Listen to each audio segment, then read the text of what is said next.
Graph the equation, identify the vertices, covertices, and the foci of the ellipse.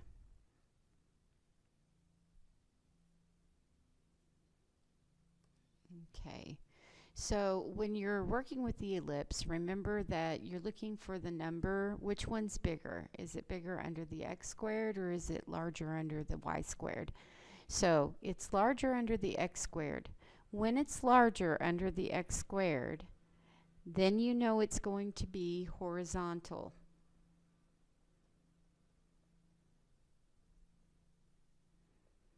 So our a squared is 36. So if our a squared is 36, our a value is the square root of 36, which is 6.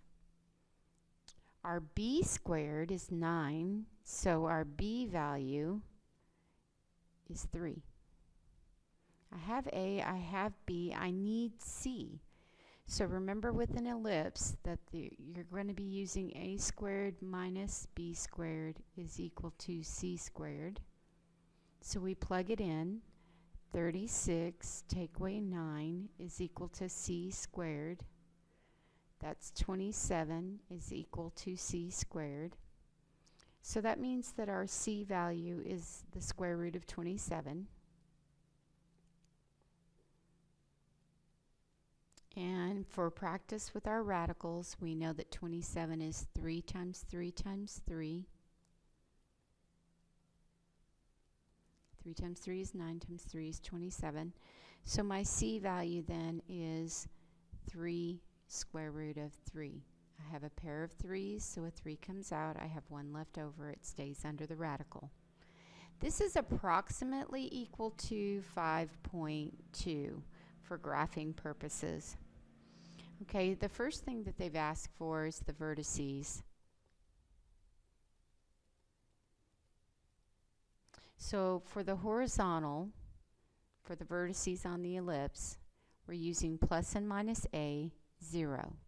So we're using plus and minus. What is the value of a? Is 6, 0.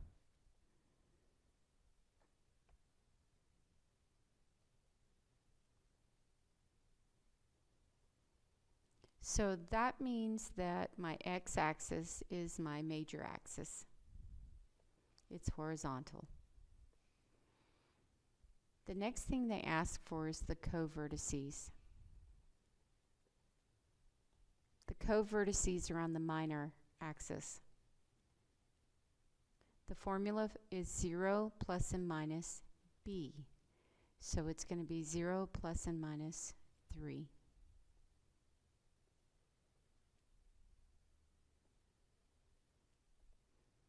The next thing they ask for is the foci. Your foci are always on the same axis as the vertices. So it's plus and minus c, 0.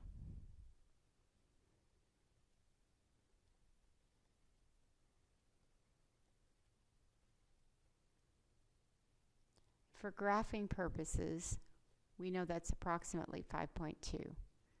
So 2, 4, 5.2, 2, 4, 5.2. Then you just draw through.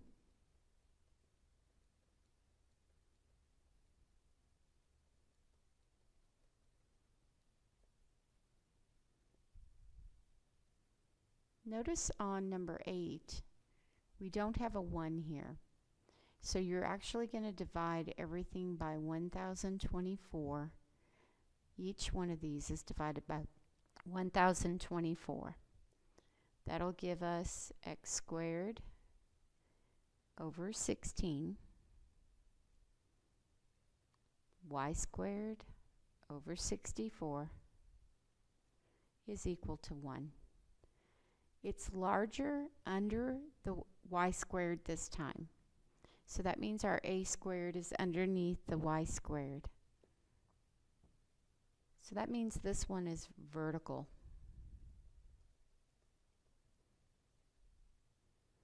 The a squared is 64, so the value of a is going to be the square root of 64, which is 8. The b value is the square root of 16, which is 4. In order to get our c value this time, we use a squared minus b squared is equal to c squared. 64 take away 16 is equal to c squared. 48 is equal to c squared. Take the square root at this point. So your c value is the square root of 48. Now remember, 48 is 4 times 12. Now some of you like to break it all the way down. That's fine. We can do that. 2, 6, 2, 3. Your prime factors are 2, 2, 2, 2, 3. So you have a pair of 2's, another pair of 2's, and a 3 left over. That means you're bringing a 2 out. You're bringing a 2 out. And when you do, you multiply them. So 2 times 2 is 4. And then you have a 3 left under the radical. This approximately equals 6.9. All right, let's start with vertices.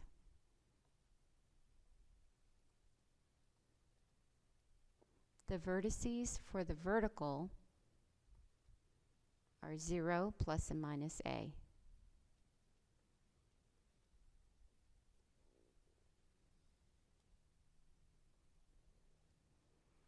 So 0, plus and minus 8. These are counting by 4's, so 4, 8, negative 4, negative 8.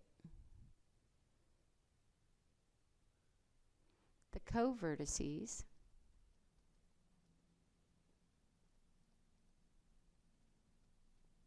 are plus and minus b, 0. So that means my minor axis is the x-axis and my major axis is the y-axis. That's why it's vertical.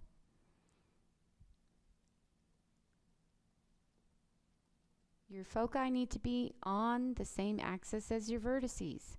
So that means instead of having the 0 at the end here, see those match? These zeros should match because they're on the same axis. So it'll be plus and minus c.